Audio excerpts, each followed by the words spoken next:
In the year 2073, humanity was not alone. The revelation came not with a whisper, but with a shockwave, as immense starships of unknown origin appeared over Earth's major cities. Each vessel was a monolith, vast and enigmatic, hanging in the sky like celestial fortresses. This moment marked humanity's entry into a broader universe teeming with life, but also conflicts, alliances, and unimaginable cultural exchanges. Dr. Elisa Kim, a xenolinguist from Seoul, was among the first summoned by the United Earth government to establish communication. Her expertise in decoding alien languages was about to face the ultimate test. The world watched with bated breath as she walked into the United Nations building, transformed overnight into the command center for Earth's first interstellar diplomatic mission. Inside the dimly lit conference room, the tension was palpable.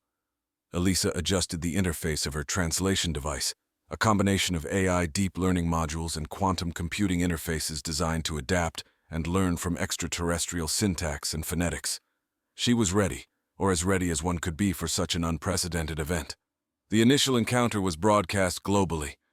As the alien delegates descended from their ship, their appearance struck awe and fear into the hearts of many. They were towering figures, each standing at least 3 meters tall, with elongated limbs and translucent skin that shimmered with a bioluminescent glow. Their faces were mask-like, with deep-set eyes that seemed to express a serene wisdom. The leader of the alien delegation introduced herself through the translation device. "I am High Matriarch Serena of the Asivari Confederacy. We come in peace and with a proposal for your kind." Her voice, though synthesized through the machine, carried a melodious quality that resonated with a calming effect. Elisa responded diplomatically, "We welcome you, High Matriarch, and are eager to hear your proposal." Despite her composed exterior, her mind raced with questions about their intentions and the nature of this proposal. High Matriarch Serena continued, "Our arrival was not by mere chance but by necessity. The Asivari are facing a grave crisis, one that threatens the very fabric of our society. Our species is matrilineal, and our ability to reproduce has diminished drastically over generations due to genetic degradation. We have watched your species from afar and believe that interbreeding between our species could offer a solution." A murmur ran through the room, filled with diplomats, scientists, and military advisors. The proposal was shocking, yet it hinted at an incredible opportunity for technological and biological exchange. Elisa, maintaining her professionalism, asked, "What exactly are you proposing, High Matriarch?" Serena elucidated, "We propose a union of our peoples, not merely through diplomacy but through shared lineage. Your genetic diversity is compatible with ours, and we believe that by integrating our DNA, we can overcome our reproductive challenges while offering you the advancements of our technology and knowledge." The implications of such a union were staggering. It would not just be a cultural merger, but a biological one. The High Matriarch presented detailed scientific data and projections on how such a partnership could proceed, emphasizing the benefits to both species. The United Earth leaders requested time to consider this monumental proposition. Meanwhile, the news spread like wildfire, igniting debates, fears, and hopes among the global populace. Elisa spent the following days in intense negotiations and discussions, serving as the primary intermediary between humanity and the Asivari. She delved deeper into understanding their culture, ethics, and the dire necessity driving their proposal. The Asivari, it turned out, were not only technologically advanced, but also deeply philosophical, valuing the preservation and enhancement of life above all. As the chapter of first contact drew to a close, humanity stood at a crossroads, weighing the moral, ethical, and existential ramifications of the Asivari proposal. The decision would shape the future of both species forever. In the sterile confines of the biogenetic facility nested within the Asivari flagship, Dr. Elisa Kim and her counterpart, Asivari geneticist Talira, peered through the hyperglass at the first hybrid zygotes incubating in their nutrient-rich amniotanks. The collaboration had advanced rapidly since humanity agreed to the interspecies alliance, spurred by both desperation and curiosity. Each zygote here represents potential, a confluence of our species not just biologically, but culturally. Talira's voice hummed through the translator. Her tone conveyed an air of solemnity mixed with optimism. Elisa nodded, her mind wrestling with the scientific marvel and the ethical labyrinth they navigated. It's fascinating, Talira. We are literally watching a new form of life come into existence, a blend of human and Asivari essence. Talira gestured to a holographic display showing a complex map of genetic traits. These markers indicate the integration of human resilience and Asivari intellect. It's promising, but the true test will come at maturation. Our hope is that these hybrids will bridge our worlds, not just survive them. The conversation paused as a notification blinked on the display. A new batch of data had arrived from the human Asivari liaison team, detailing public sentiment and socio-political impacts of the breeding program. Resistance and support fluctuated wildly across different populations and media platforms on Earth. Your people still harbor doubts, Talira observed, her gaze fixed on the swirling data streams. Yes, Elisa sighed. The fear of the unknown, of becoming obsolete or altered beyond recognition, runs deep. But there's also hope, a belief that this union is our leap into a future where humanity thrives alongside the Asivari, sharing in the vastness of galactic civilization. As they continued their work, adjusting parameters and documenting growth anomalies, an alert sounded through the lab. One of the zygotes showed signs of abnormal development. Elisa and Talira moved quickly, isolating the data and running diagnostics. Anomaly in the CRISPR sequence here, Elisa pointed out, highlighting a segment of DNA on the display. It looks like an unexpected interaction between human and Asivari genetic materials. We can correct it, but we'll need to adjust our approach to ensure stability in future iterations. Talira's fingers danced over the controls, realigning sequences with precision. Your adaptability is invaluable, Elisa. Our technologies are advanced, but your creative problem-solving adds a new dimension to our efforts. The days stretched into weeks, with Elisa deeply involved in the intricate dance of genetics, ethics, and diplomacy. The initial successes of the hybrid program were celebrated as a triumph of interstellar cooperation, but every setback was a reminder of the delicate balance they teetered on. Amidst the scientific endeavor, a different challenge emerged. Reports of a splinter group opposing the integration with the Asivari grew more frequent. They called themselves the Terran Purity League, rallying under the banner of preserving human identity. Elisa learned of their plans to sabotage the biogenetic facility. The news came as she and Talira reviewed the developmental progress of the hybrids, now visibly taking form in their amnio habitats. We must increase security protocols and prepare for potential disruptions, Talira stated, her usual calm replaced by urgency. Elisa nodded, her resolve hardening. We'll protect this, not just for the sake of our project, but for the future it represents. This is no longer just about survival. It's about flourishing together, learning from each other, and creating a shared destiny. As they fortified their defenses and strategies, Elisa couldn't help but feel a surge of protectiveness over the new lives they were crafting. The weight of her role, as a scientist, a diplomat, and now a guardian of a nascent interspecies legacy, pressed upon her with daunting yet exhilarating force. Amidst the bustling energy of the global summit on the Asivari proposition, Elisa navigated the corridors of power, armed with data, diplomatic tact, and a pressing sense of urgency. The great halls of the United Nations had transformed overnight into a hive of strategic planning and intense debate. Every nation had its own perspective, each delegate their own agenda. But the overarching question loomed large. Should humanity accept the Asivari's radical proposal? The sessions were grueling, with representatives from various disciplines weighing in. Biologists and geneticists presented simulations and theoretical outcomes of the proposed interbreeding, while ethicists debated the moral implications. Defense analysts evaluated the strategic advantages and vulnerabilities, hinting at the technological boon that could come from Asivari knowledge. In a closed-door meeting illuminated by the soft glow of holographic displays, Elisa found herself facing a panel of skeptical leaders. "We understand the benefits," said Ambassador Chen, a lead negotiator from China, his voice tinged with caution. "But what assurances can the Asivari provide? How do we ensure this alliance doesn't compromise our autonomy or security?" Elisa, anticipating this concern, facilitated a secure live link with High Matriarch Serena. The Asivari leader's serene image flickered into view, her presence commanding yet reassuring. "We recognize your fears," Serena began, her voice echoing around the room. "Let it be known that we seek a partnership of equals. Our technologies, including those for defense and energy sustainability, will be shared openly. Furthermore, we are prepared to establish a joint council to oversee the integration process, ensuring transparency and mutual respect." The room was silent for a moment as the implications of her words sank in. It was an offer of unprecedented cooperation, a gesture to mitigate Earth's trepidations with visible commitments. As the summit progressed, Elisa worked tirelessly, moving between discussions, clarifying scientific details, and reinforcing diplomatic bridges.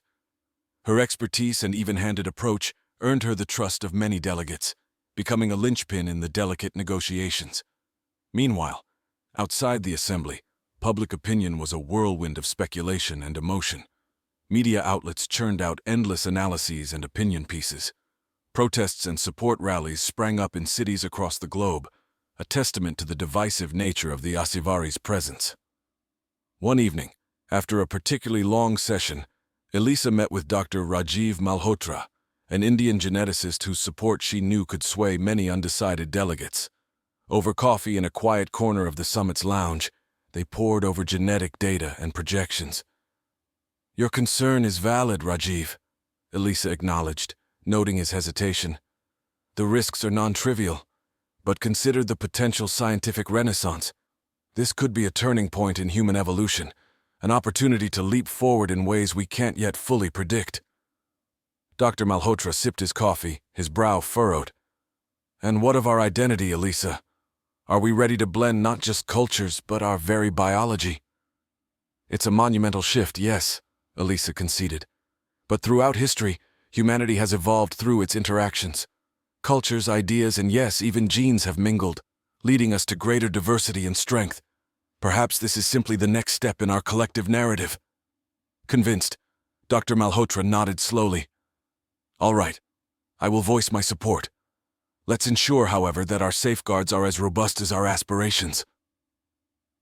Buoyed by his backing, Elisa returned to the fray, her resolve strengthened.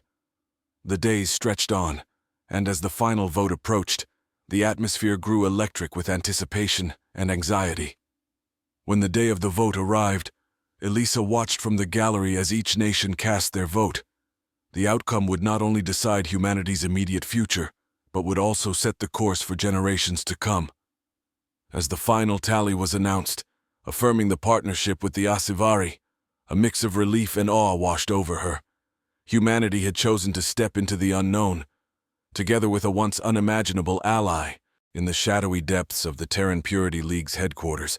Strategists and zealots gathered around holographic displays, their faces etched with lines of determination and fear. Marcus Vale, the leader of the group, stood at the forefront, a towering figure whose charisma was only matched by his conviction. "This facility," he gestured broadly at the 3D model of the Asivari ship orbiting Earth, "represents the greatest threat to human purity. We must act now, while there's still a chance to preserve our species' integrity." His audience, a mix of scientists, military veterans, and radical activists, nodded in agreement, fueled by a potent blend of ideology and xenophobia. Plans were quickly laid out, a sophisticated sabotage operation involving cyber attacks and physical infiltration. The League had its operatives, and their skills were formidable. Meanwhile, back on the Asivari flagship, Elisa and Talira were making substantial progress. The first set of hybrids, now in an advanced stage of embryonic development, showed promising signs of robust health and genetic stability. "Look at these readings," Elisa pointed out, her voice tinged with excitement. "The cellular integration has exceeded our expectations. It's a testament to our combined efforts." Talira, observing the data with an expert eye, nodded. "Indeed, it appears the genetic anomalies we observed earlier have been mitigated.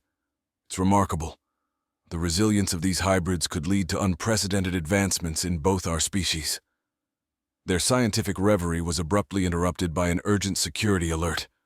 The system had detected an unauthorized access attempt.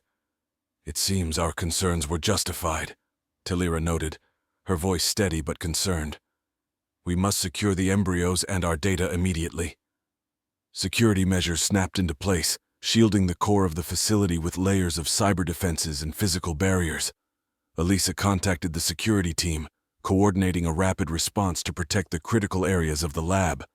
As the crisis unfolded, the Terran Purity League executed their plan with chilling efficiency. A small team had infiltrated the lower decks of the ship, using stealth technology to bypass Asivari sensors. Their mission was clear: disrupt the hybrid program and destroy the embryos. Alerts blared throughout the Asivari ship, and Elisa felt a chill run down her spine. The realization that their groundbreaking work could be wiped out in a single violent act was paralyzing. "We can't let them reach the lab," she said, her voice a mixture of anger and resolve. Talira prepared to defend their work, activating the lab's internal defense mechanisms. "I will secure our creations, Elisa. You must ensure the safety of our data." As Elisa worked furiously at her console, securing layers of encryption and backup systems, Talira confronted the intruders. The defense drones deployed swiftly, engaging the attackers in a tense standoff that echoed through the corridors. Marcus and his team, caught off guard by the advanced Asivari technology, found themselves pinned down. "We underestimated their capabilities," he admitted through gritted teeth as they exchanged fire with drones. The confrontation reached its peak as Elisa and Talira managed to lock down the facility completely, trapping the intruders and safeguarding the embryos. Earth's security forces, alerted by the disturbance, were already on their way to assist and apprehend the saboteurs. In the aftermath, as calm returned to the ship and the threat was neutralized, Elisa looked at the secured embryos, her relief palpable yet mingled with a deeper worry.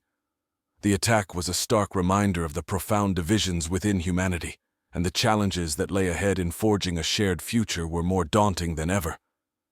"This was a victory," Talira stated, her voice resolute.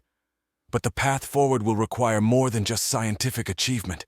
It will need understanding, compassion, and an unwavering commitment to our shared vision." As the sun set over the Asivari flagship, casting long shadows through the corridors, Elisa found herself in a quiet contemplation of the day's events. The attack had shaken the core of their mission, but also reinforced the necessity of their work. The reality was clear. The success of the hybrid project was not just about science. It was a beacon for possible peace and unity, but also a trigger for deep-seated fears and hostilities. In the recovery phase, Elisa and Talira coordinated with Earth's security forces to bolster their defenses and implement more stringent access controls. "We must be prepared for all possibilities," Elisa explained to the newly assigned security chief, a stern yet thoughtful man named Commander Harris. "The stakes are high and our opponents are determined." Commander Harris nodded, his eyes scanning the layout of the biogenetic facility. "We'll integrate some of Earth's best defense protocols with the Asivari systems. It's about creating a fortress, but one that doesn't feel like a prison. We want to protect, not isolate." The days following were a mix of intense security briefings and strategic planning sessions. Elisa spent her evenings diving deeper into Asivari culture and philosophy, hoping to find common threads that could be woven into a broader narrative of unity and coexistence. She engaged with Asivari historians, learning about their ancient civilizations, their rise to interstellar prominence, and the philosophical doctrines that guided their ethics and governance. One evening, as Elisa and Talira reviewed the latest genetic stability reports of the hybrids, a call came through from an unexpected source. It was Dr. Amira Al-Farsi, a leading figure in global ethical discussions about the hybrid project. "Elisa, we need to bridge the gap between science and public sentiment. It's time we presented the true face of this project to the world, not just as an experiment, but as a hope for a future together." Elisa recognized the wisdom in her words. "I agree, Amira. It's about showing that this is not about losing humanity, but expanding it, enriching it with new perspectives and possibilities." Plans were set in motion to organize a global forum, inviting leaders, activists, scientists, and citizens from across the world to witness firsthand the developments of the hybrid project. The forum would be broadcast universally, an open dialogue about the fears, the expectations, and the potential of the Sci-Fi-human alliance. As the date of the forum approached, Elisa worked with Talira to prepare a presentation that was both scientific and profoundly human. They planned to unveil the first fully developed hybrid, a symbolic gesture to show the fruits of their labor and the potential of their joint future. The forum was a vibrant assembly, with a diverse mix of races, cultures, and species. The air was charged with a palpable mix of curiosity and apprehension. Elisa took the stage, her heart pounding with the gravity of the moment. Beside her, Talira stood, a solid presence of support and shared purpose. "Ladies and gentlemen, beings of all origins," Elisa began, her voice steady and clear. "Today we stand at a pivotal point in our history. We are not here to erase what makes each of us unique. We are here to celebrate it, and to forge a new path that is greater than the sum of its parts." She motioned to the screen behind her, which flickered to life, displaying images of the hybrid embryos, their development, and finally, the first waking moments of a hybrid child. The child, a blending of human curiosity and Sci-Fi grace, looked out with eyes that sparkled with a mix of starlight and earthbound wonder. The crowd was silent, absorbing the sight of what had been achieved. Then, slowly, applause began to ripple through the room, growing in volume, a sound mixed with awe and hope. Elisa and Talira exchanged a look, a moment of shared triumph and relief. There was much work still to be done, many challenges to face, but this day had marked a significant victory in the journey toward understanding and acceptance. The forum continued with discussions, questions, and some dissent, but the overall tone was optimistic. The image of the hybrid child had struck a chord, a powerful symbol of what could be gained from embracing the unknown and working together for a shared future. In the aftermath of the global forum, the world's reaction to the unveiling of the hybrid child was a mosaic of emotions and opinions. Praise for the scientific achievement mixed with ethical concerns and curiosity about the new possibilities it heralded. The image of the child, both human and Sci-Fi, circulated through every media outlet, becoming a symbol of hope and a focal point of controversy. As debates raged and policies were drafted, Elisa found herself at the center of a whirlwind of interviews and conferences. Her role as the scientific face of the project made her a spokesperson for the potential benefits of human Sci-Fi cooperation. Alongside Talira, she traveled to various countries, addressing concerns, sharing insights, and promoting a vision of unity. Meanwhile, security remained tight around the biogenetic facility. The memory of the Terran Purity League's attack was still fresh, and Commander Harris ensured that no stone was left unturned in safeguarding the hybrids. Despite the precautions, there was an undercurrent of tension, a recognition that not all threats could be anticipated.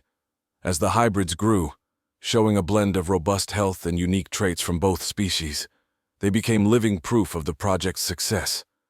Educational programs were tailored for them, combining human knowledge with Sci-Fi wisdom, preparing them for roles that would bridge both worlds. One day, as Elisa reviewed data in her office, a commotion outside drew her to the window. A group of protesters had gathered, their signs a blur of slogans about purity and natural order. But amongst them, a smaller counter-protest had formed, advocating for integration and the benefits of diversity. The scene was a stark reminder of the societal rifts that still needed mending. Determined to foster dialogue, Elisa organized a series of public forums featuring speakers from various sectors, scientists, ethicists, cultural leaders, and even hybrids as they matured into articulate youths.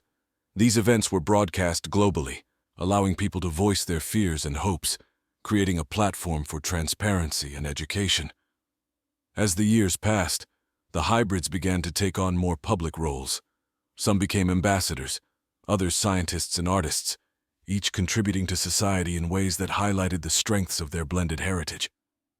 Their acceptance grew gradually but steadily, as people saw the tangible benefits of Sci-Fi human cooperation.